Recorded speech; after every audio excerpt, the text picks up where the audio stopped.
series today, Finding Your Way. And this series it comes from a book that I read a couple months ago, and it's really, really unique because I feel like it plays a lot on my life. And so wherever you find yourself today, we are all on a journey.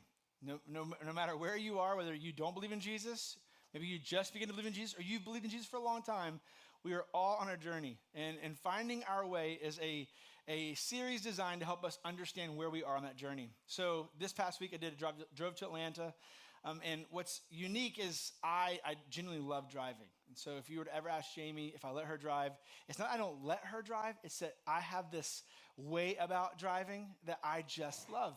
And what I love more than anything about driving is I love mile markers. Does anybody else love mile markers? Mile markers are so unique to me. Like, I really do. I genuinely, thoroughly enjoy them. And so mile markers do a lot of things for me. They speak to me. They challenge me. Mile markers are something that are very important to any drive that I do, especially on highways, because they tell me things. They tell me where I am in my destination. Driving to Atlanta, like I said, is miserable. But when I get on 16, even though 16 I do believe might be the worst highway in the world, a few of you agree with me. As soon as I get to Puller Parkway, which Puller Parkway is exit 155, I know that I have 155 miles to get into Macon, or to 75, okay? And I love these mile markers because they speak to me. They challenge me. They tell me that I have 155 miles. And if I drive 80 miles an hour, I will get 275 north in under 2 hours. It's like telling me, Chris, you must drive this fast. And as I drive along this highway, those mile markers are going down. Because in case you didn't know this, those mile markers are literally every mile. And every exit is on that mile. So 155 is Puller Parkway, okay? And it goes down. And I know that if I get behind someone a little slower, I know that these mile markers will tell me how much faster I need to drive to catch up to my 2-hour time limit, all right? They speak to me. Mile markers tell us directions. They tell you, hey, you're going down in mileage, this is the direction you're heading, or you're going up in mileage. They work, they're speaking, and not only do they challenge me, there's a game that I play with them, okay? This inanimate object that has no feeling, cannot speak, it doesn't have eyes to look at or heart to feel, it does nothing, it speaks to me. You see, when I get on the highway and I turn my GPS on, my GPS does this calculation. It says, you should arrive by this time. That's a goal, right, for some of you. It's a challenge for me. I write down that time, now I've got to beat that, okay? It says 4 hours, 55 minutes. Oh, I got to do it in 4 hours, or 3.5, or maybe even faster, depending on the day and time. But nonetheless, it's this challenge. And mile markers help me know where I am in that challenge. Am I succeeding at my goal? Am I failing at my goal? Am I winning? Am I losing? Mile markers do all this for me. I love mile markers, but mile markers aren't there to play games with Chris. In fact, mile markers' most important role, the most important thing they do for us is that in case of emergency, you would have an indication of where you are on that highway. In case of a catastrophe, a tragedy, a wreck, you witnessed something, saw something, you broke down, knowing a mile marker is incredibly important to tell a first responder, hey, I'm on this highway in between these mile markers. So just so you know, the next time you get on the highway, pay attention to your mile markers, okay? You never know when you're going to need one, but when you need one, you need one. We were just in this series called Guardrails, and this very funny statement. You never need a guardrail until you need a guardrail. You never need a mile marker until you need one, okay? And so their most important role is to literally let you know where you are so that in case of emergency, you can tell somebody, hey, I'm at mile marker 100. On this highway, they could at least within a mile come and find you. It's very important. And as I think through my processing and my unique way of seeing mile markers, I just want to ask the question, make a statement to you, wouldn't it be awesome if the Christian life had mile markers? Like an indication of, hey, you're going the right way, right? Hey, you're on the right path. Hey, you're heading the right direction. You're going the right speed. If you just stay the course, you're going to end up where you belong. Wouldn't it be awesome if we had these indicators along the way that would say, hey, this is the way? Because everybody is finding their way. I don't care how long you follow Jesus or if you've ever followed him. Every single person in here is on a journey of some sort. We're all pursuing something, going for something, looking for something. How awesome would it be if we had something that says, hey, this is the right direction. You're heading the right path. This is where you are in your journey. Well, that's what this series is intended to do. The whole hope for this series is I can give you 5 mile markers for your life that come what may, regardless of where you are on a journey, or if your journey starts over, or if you begin a new journey, which can happen at all stages of life. Like, I don't really know anyone who is on one journey their whole life. Their life changed. Your life changes. And each new change, each new journey, it's just nice to know that, hey, here are some indicators to tell you. Here are some things to think through. Here are some heart things you can think and process through that lets you know where you are on the path, where you are on the journey, and where you're going. And so this whole series is built around not only 5 mile markers, but one story. One story that Jesus taught called a parable. Now, a parable, if you're new to this, a parable is just a short, simple story illustrating a moral or spiritual truth. It's a very short, simple story that Jesus used to illustrate a moral or a spiritual truth that he wanted them to understand or get. And now, because culture that existed then was a little crazy. Religious leaders had really messed up a lot of things and made things hard and difficult and rules to follow. And so Jesus would come and teach these simple stories that would kind of open their eyes to say, oh, that makes sense, right? And so we're going to spend 5 weeks, hold on with me, 5 weeks on one story, all right? One story. And my hope is that not only you, but I memorize this story. Because 5 weeks of studying it, we should at least have most of it memorized. You don't have to take that challenge. That's my challenge. But I want you to know we're going to spend every single week in this story. And I want you, as often as you can, to read it. As often as you can, spend time reading it. If you can read it once a day, read it once a day. You might get bored with it, but I promise you, the more you read it, the more questions you will develop. The more you read it, maybe the more perspective you will gain. The more you read it, the more you will actually begin to hear the voice of God in your life. And so the story, or the parable, is called The Lost Son. It comes from Luke 15, starting in verse 11 through 24. And we'll hang out in those verses every single week. Luke 15, verses 11. But to understand kind of a little bit of the context, I want to just bring you up to speed. And why Jesus is telling a parable. Whenever Jesus began to teach, it drew crowds, especially this far into his ministry. And the crowds were twofold. Usually it was a mix between those who longed to hear the voice of Jesus. His voice and his teachings were refreshing.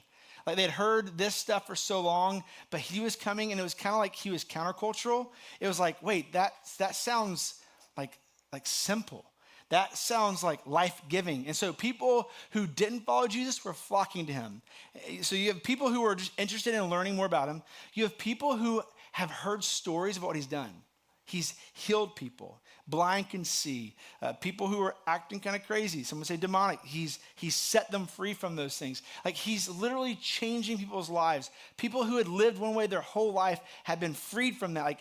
People are like, hey, I want to see this guy do some things. I want to be around. So you have people who long to hear him teach. You have people who long to see him work. And then you got the religious leaders, because they're going to try their best to mess him up, catch him off guard, get him to tell a lie or tell something wrong so they can either arrest him or condemn him in front of people. So that's the 3 people in the crowd. And just so you know, whenever he tells a story, he's usually answering a question or he's trying to speak a truth. And his truth is always in nature. Hey, I want you to know who God is. Jesus is speaking. Whenever he's telling a story, it's who is God, and usually combined with he is faithful to love. Okay, so every story Jesus tells, you're going to hear this kind of repetitious, who is God? He's answering that question. What's his nature? And he's faithful to love.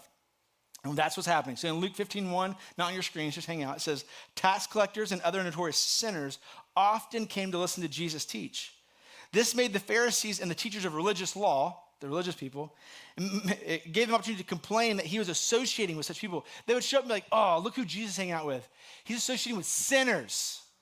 People who are, you shouldn't be around. Listen, those people, we keep them away. We don't hang out with them. Like, this is what the religious are saying. And they're showing up and they're seeing Jesus teach. And like, look, he's attracting the crowds of those who don't follow, those who are bad, those who are sinners.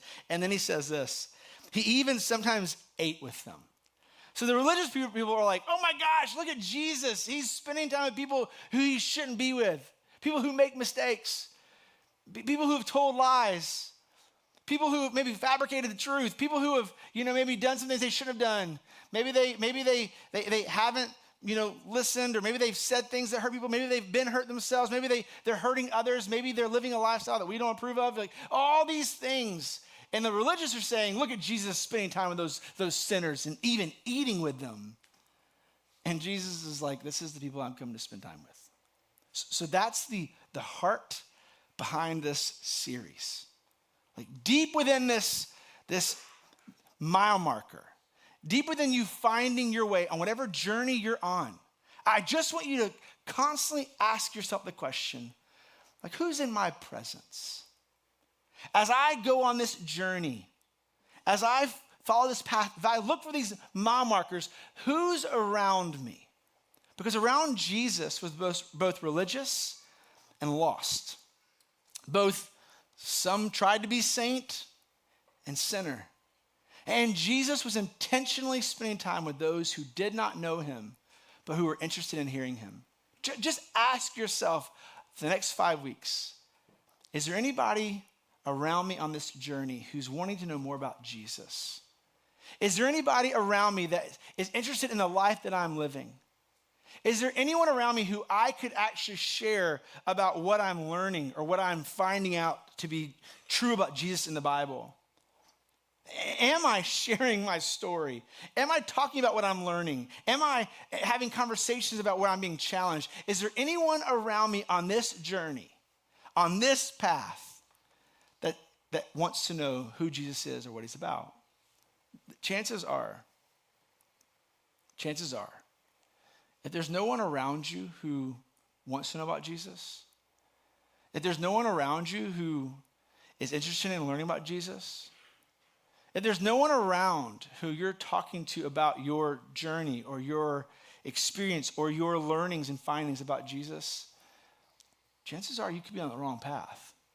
Because wherever Jesus went, whatever Jesus did, it always included those around him who wanted to know more about who he is and what he's doing.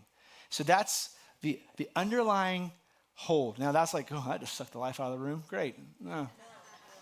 Hold on to that, okay? Just as we progress, this is one of those things that just like, hey, it lets you know north, south, east, or west. Like, who's around me? Like, are these people I can share my story with, or am I afraid to share my story? Are these people I can talk to about Jesus, or am I like, no, I don't want to know about Jesus? Who is around you? And do they care? Do they want to know? Jesus is spending time with those who, they were sinful, and he even had time to eat with them. Who are you inviting to your table? That's another series. Nonetheless, so as we jump in, Jesus is going to set the framework. This is who he's talking to. Here's who's listening. And in verse 11, he says these words. To illustrate the point further, which is what we just discussed, Jesus tells them the story. He said, a man had 2 sons. Verse 12, the younger son told his father, I want my share of your estate now before you die. Let me say this again. A man had 2 sons. The younger son told his father, I want my share of your estate now before you die. It's extremely offensive. We'll talk about it in a second. So his father agreed to divide his wealth between his sons. A few days later, the younger son packed all of his belongings and moved to a distant land. And there he wasted all of his money in wild living. About the time his money ran out, a great famine swept over the land, and he began to starve. He persuaded a local farmer to hire him, and the man sent him into the fields to feed the pigs. Never done that, but can only imagine it's fun for a day and then not fun anymore. You know? The young man became so hungry that even the pods he was feeding to the pigs looked good to him. This man is starving, but no one gave him anything. When he finally came to his senses, he said to himself, at home, even the hired servants have food enough to spare, and here I am dying of hunger. I will go home to my father and say, Father, I have sinned against both heaven and you, and I'm no longer worthy of being called your son. Please take me on as a hired servant. This son had gotten to a place where he realized what he wanted, what he longed for, what he was looking for was not where he was. It was somewhere else. And he began to repetitiously teach himself. Over and over again, he began to tell himself these words, Father, I have sinned against heaven and you, and I'm no longer worthy of being called your son. Please take me on as a hired servant. He had gotten himself to a place where he felt like this is humility, this is humble. I can now approach my dad and ask for, a place back in the household. So he begins to return. In verse 20, it says, so he returned home to his father. Get this. And while he was still a long way off, his father saw him coming, filled with love and compassion. So stories Jesus taught always did something. They always revealed the nature of God or his never-ending, unfailing love. So this father, filled with love and compassion, runs to his son, embraces him, and kissed him. His son said to his father, Father, I have sinned against both heaven and you, and I'm no longer worthy of being called your son. His father cuts him off. He didn't get to finish what he wanted to say. But his father said to the servants, quick, bring the finest robe in the house and put it on him. Get a ring for his finger and sandals for his feet, and kill the calf that we've been fattening. We must celebrate with a feast, for this son of mine was dead and has returned to life. He was lost, but now he's found. So the party began. This is a party. This is a celebration. This is also the first mile marker in our journey. Every single person in this room, you're on a journey. And wouldn't it be awesome to know that, hey, I'm at least heading the right direction. I'm at least doing the right thing.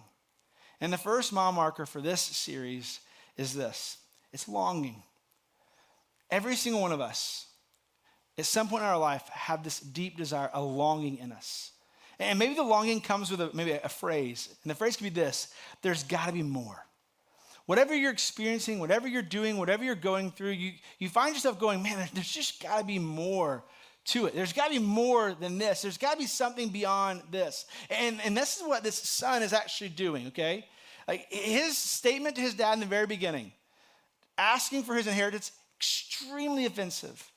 What he's actually saying is, Dad, I don't care if you're alive or dead. Can you give to me what's coming to me? The son is telling his father, I don't care about you anymore. Can you just give me what you owe me? You see, because the father had an inheritance to give. But in this culture, in this context, in this season of life, what was traditional, what was expected was that sons would eventually take care of their family. Just as much as parents raise kids, once kids could provide at the later stages of life, they would care for their parents. And this son is negating his calling. He's saying, it's not important for me to care for you. I could care less if you're alive or dead. Just give me what you owe me. This son was saying, I don't care about you. So the younger son, he packs his belongings and moved to distant land. He's convinced, this younger son is convinced that he must leave his father in order to fulfill his deepest longing. I just wonder if anyone in this room has ever had a longing, something so convincing in you that you were willing to do whatever it took, regardless of who it hurt or how much it hurt, to pursue what you longed for and possibly destroyed something else. This longing in this kid, in this son, was that, hey, I have to leave you, Dad, to fulfill my longing. This longing is that first mile marker. Now, we are all created to long. In fact, when you long for something, just so you know, that's a created, built-in, wired-in nature. God created us. He built in us this desire to long for things. And I'm going to speak of 3 longings that if we're not careful, they get us off the course, off the path, off the road. And this longing should be a mile marker, an indicator that, hey, if I handle this longing correctly, if I pursue this longing correctly, then I'm going the direction I'm supposed to go. Longing is an indicator that a journey is beginning. Whenever you feel a sense of longing, I long for something, I long for this, I long for that, you're on a journey, and that's mile marker 1. The 3 longings we're going to address this morning are this: a long for love, a long for purpose and meaning, and a long to make sense of life. So first and foremost, we long for love. It is who we are. It is built into us. And we see it told in the very fabric and nature of the creation story. In the very beginning, God creates all these things. And he says after each creation, it is good. Man, I'm so grateful that God did not say awesome or amazing, because I do that all the time. He didn't have to complicate it. It's like, hey, it's good. It's the way it's supposed to be. This is how it's supposed to be. It's good. But then he gets to the last thing, and he doesn't say it's good. In fact, he says this is not good. It's not good that man is alone. The one thing that God says is not good is that man's alone. Why? Because we weren't created to live lonely. Like, we're not supposed to be lonely. In fact, longing for love is usually coming from a sense of I feel alone. I long to be loved. I long to love. And there's this deep sense of us. We want to experience both. I want to be loved and I want to love. Now, this longing, it teaches us. It reveals to us the direction. What we do with this longing is very important. We were created for relationship. We were created to be loved and to love. Now, this is not I'm going to kind of remove from marriage just for a second, because obviously this is Adam and Eve in context. But we are created for relationship because not everyone in the room is married. You're still created for relationship. You're wired for it. You long for it, to be loved and to love. Kids need their parents. As you grow up and your parents don't provide for you, if you're single, you still need to be loved and to give love. That's built into you. You're designed, you're wired for relationship. But this longing for it, this longing for love, it tells us what we're willing to do, who we're willing to go after or allow into our life, who we're allowing to fulfill that need. It's all an indicator. It's all our first mile marker on this journey. Now, love. No human being has a love source large enough to fulfill what you want or need. There's no human being that has a love source that's large enough to fulfill the love that you desire and want in your life. And so when we talk about longing for love, we were created to long for a source of love that was fulfilling, complete, all we needed. And it comes from only God. In 1 John 4:10 it says this is real love.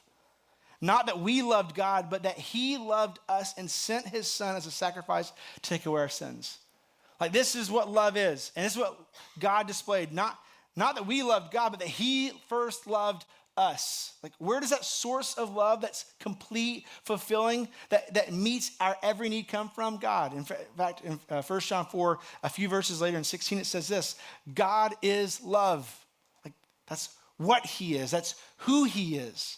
He is a source large enough, the only source able to fulfill our longing. If we long to be loved, if we long to love, and our first response, our first step is to allow a person or to allow something to satisfy that longing, just so you know, your first mile marker is indicating you're going the wrong direction. Your longing for love can only be met. It will only be satisfied. It can only be complete in our pursuit of God, the person of Jesus Christ. So that's the first one. We long for love. We long for purpose and meaning. Just for a moment, think about this for a second. When you were a kid, however many years ago, maybe you're a kid in the room today, think about what you dreamed of being when you grew up. Think about that. What did you dream of being? I think I remember at one point in time, I wanted to be a firefighter because they had ladders that went really high. And I love heights. One of the greatest thrills of my life was skydiving. It was just, jumping out of a completely good plane is a smart choice, right? No, it was just this thrill of being somewhere, free falling, just being high. I loved heights. And these fire trucks had ladders that went super high. How cool would it be to be a firefighter? And then as I kind of grew up a little bit, it changed from firefighter to monster truck driver. There was this monster truck driver. He's still around, but it was called Gravedigger. I'm like, oh, that's a great one. Anyways, he, along with all the other drivers, this is the one place in life that I could see at his young age, he could destroy that truck. And people cheered for him. I mean, yes, when he did good things, they cheered. When he jumped or flipped or did cool things, people cheered. But when he broke it to pieces, they still cheered for him. Like, he'd get out of that truck, and I mean, all four wheels are broken off. You know, it's leaking everything. It's literally a fraction of what it started to be. Paint's chipped, fiberglass is broken. He'd get out of the truck, and the place would go berserk. And I'm like, oh man, how cool would it be to you're celebrated when you make good choices and when you make bad choices? You're like, this is the life, right? Anyways, okay, sorry, I digress. I long for these things. But isn't it interesting? Whatever you dreamed about being, isn't it interesting that as a child, when you literally had no responsibility, no one was dependent upon you for food, for shelter. Like, you literally didn't take care of anybody. All you had to do is just be you. You had no bills to pay, no job to go to, no grass to mow. You might have mowed some grass, but you didn't have to. No car to fix, no insurance to take care of. Like, you had no responsibility. You were dreaming about a day when you were all those things. Isn't that interesting? As children, we dreamed about becoming something one day. But it wasn't just becoming something. No, we desired to become something that was great. We desired as children to accomplish great things. It's built within all of us. Erwin McManus says this. He says, we cannot live the life of our dreams without an irrational sense of destiny. All of us long to become something more than we are. We are driven to achieve, moved to accomplish, fused by ambition. It burns harder in some than others, but it's within all of us. We are all searching for our unique purpose, our divine destiny. Like, woven within us is this longing for meaning and purpose. But what we try to fulfill that longing with makes all the difference. It's literally why it's mile marker 1. Because so often we allow this longing for meaning and purpose to be filled by things that will only satisfy for just a few moments. And in fact, one of the greatest achievements of all time, indicated by our world, is winning the Super Bowl. Like, one team a year wins Super Bowl. Do you know how many teams have played who don't or haven't won Super Bowl? Do you know how many NFL players, NFL, like Super Bowl is football for those who missed that one. Sorry. Not sorry. But it's okay. So Super Bowl is the greatest achievement. And Tom Brady is interviewed after winning his third Super Bowl, not just one, but 3, and he'll go on to win some more. But he's interviewed, and basically they're asking, what does it feel like winning 3 Super Bowls? Like, you've accomplished the top, the best. There's no more than this in your career. In your line of work, this is the highest achievement. Tom Brady says these: why do I have 3 Super Bowl rings and still think there's something greater out there for me? Why does he feel that way? I mean, maybe a lot of people would say, hey man, this is great. Or, hey man, this is what it is. I've reached my goal, my dream, my life. And me, I think, God, it's got to be more than this. Like a man who has achieved the greatest thing you can achieve in his line of work says the statement, God, it's got to be more than this. Like, deep within us is this desire, this longing for meaning and purpose. But what we choose to fulfill it with makes all the difference. Fulfillment does not come from self-absorbed pursuits. Doing something just because you want to do it, because it sounds good, or it makes this much money, or it looks good to other people, or it determines if you're liked or not liked, or it makes your status better, or because people will see you. Like, self-absorbed fulfillment does not fulfill. It might for a second, but it's always fleeting. Purpose, meaning, it comes from doing something that has meaning beyond yourself, beyond myself. In Ephesians, Paul's speaking to a church, and he's reminding them, and he says this: don't forget, like, we are God's masterpiece. He's created us anew in Christ Jesus so we can do the good things that he planned for us long ago. Like, fulfillment comes when we're doing what we were called and created to do. Like, when we seek and search out what God wants, and we're obedient to what he's leading us to, this is where fulfillment lies. This is where we find a sense of meaning and purpose. This is where we know I'm actually on the right path. I have this longing, and I'm seeking what God wants, not what I want or what the world says I should have.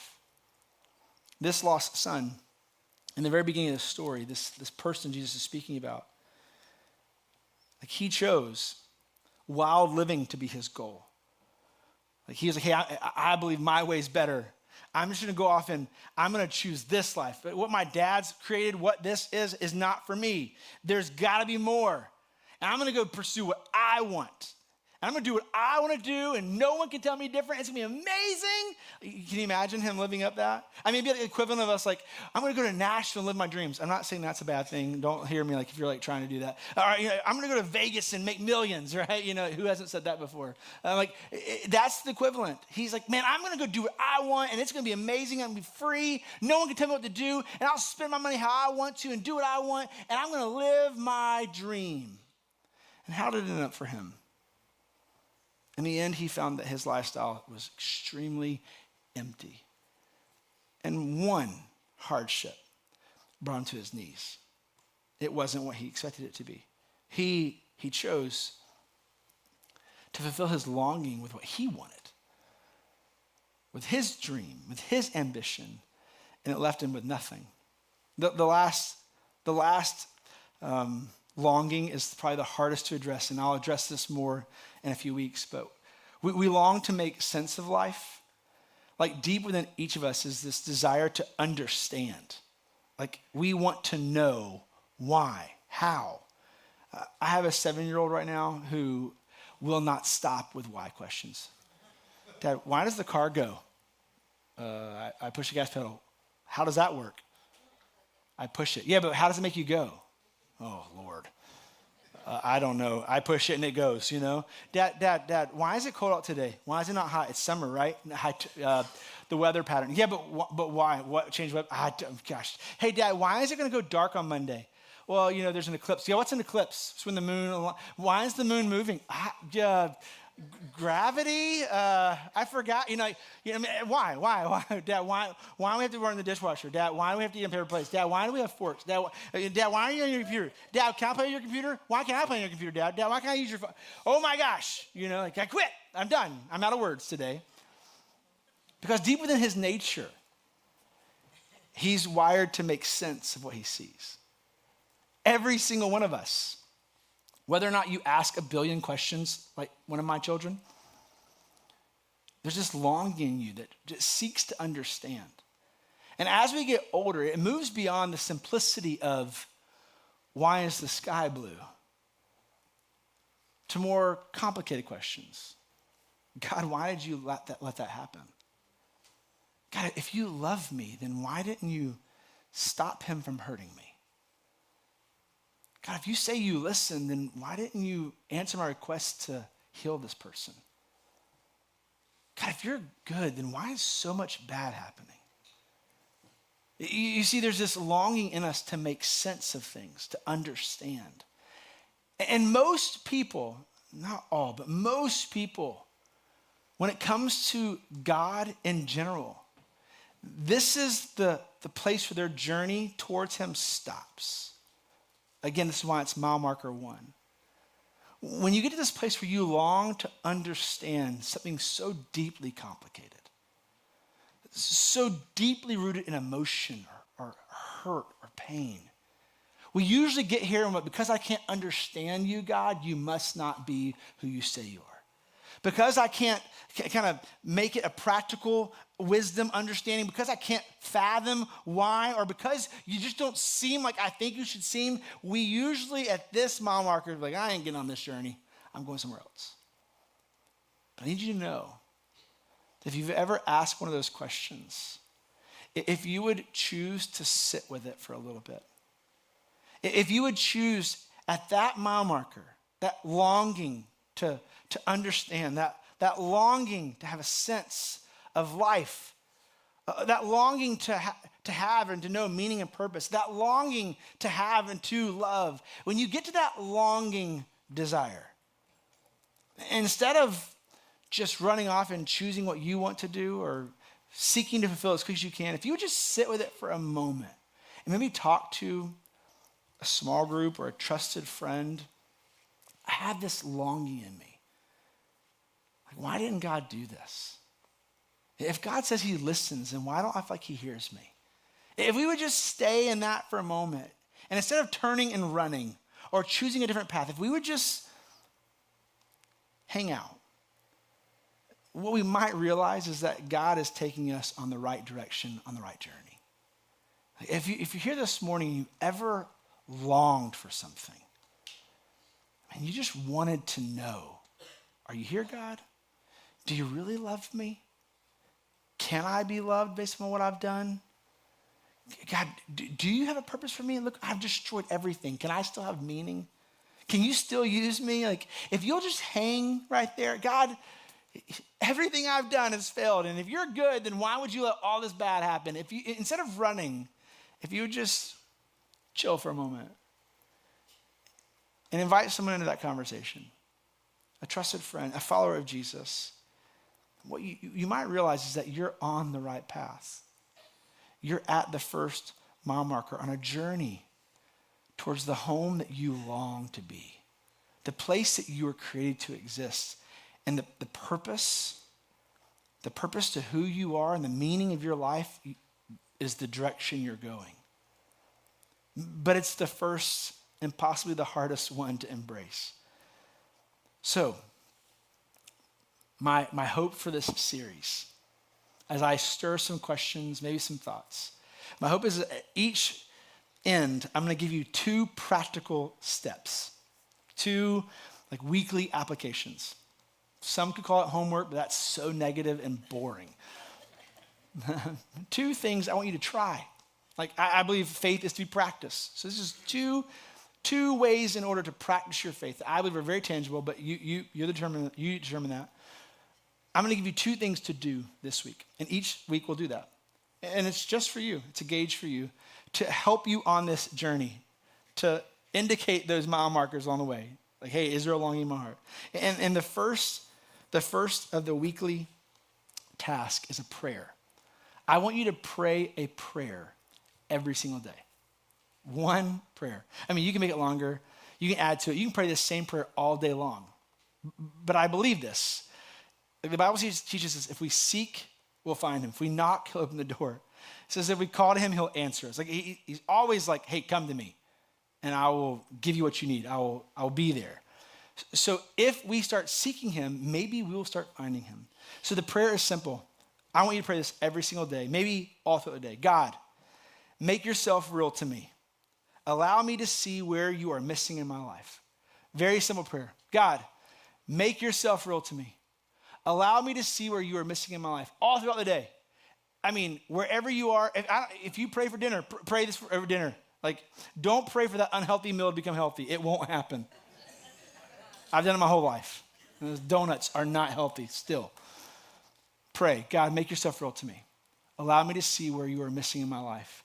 If we pray this consistently and constantly over our day, over our work, over our kids, over our fun, over our adventures, over our drawing, God, would you just make yourself real to me? Hey, day, God, would you make yourself real to me? Show me. Allow me to see where you're missing in my life. I believe if you pray this, he'll reveal it. He'll show himself. You seek him, you'll find him. Look for him. You'll find him. And by praying this, it's giving you 1 tangible step. If we long to see or hear God, let's turn our attention towards him, towards pursuing him, towards seeking him, and I think he'll be found. So that's the first thing. Weekly prayer, God, make yourself real to me. Allow me to see where you are missing in my life. Weekly task number 2, and this is the greatest one ever, watch a movie. Watch a movie. Not any movie, this movie. Watch the movie, The Case for Christ. I watched this with my kids this past week. This wasn't a part of this message until we watched the movie. It tied so incredibly with this series. A Case for Christ, a guy by the name of Lee Strobel. It's his personal story. Wrote a book If you want to read the book, you can. It's like this big. It's way too much reading for me. But nonetheless, the movie is awesome, incredible. And regardless of who you are and your belief in Jesus or not, just watch the movie. It's on a thing called, I think you can get it on Amazon. I think it's on PureFlix. Nonetheless, it's rentable. You can find it. Just watch the movie. And as you watch it, just listen.